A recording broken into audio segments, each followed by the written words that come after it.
بهار آمد، بهاری پرسخاوت زندگانی و طبیعت را روح و روانی نو عطا می نماید. بابای دهقان به اطراف نگریسته امید می بندد به فیض و برکت دسترخوان، رزق و روزی فرزندان.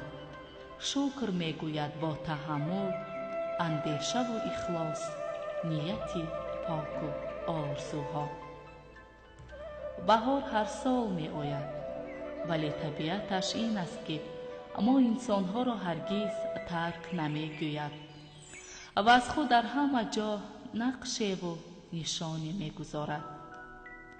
در پیراهن اطلس گلدختران، طاقه زردوزی و تور حریر نوعروسان، درز و سوزنی های چیوران، نقش و نگار سحرانگیز صورتگران به جلو می آید. ای آدمان، بهار فرا آمده است.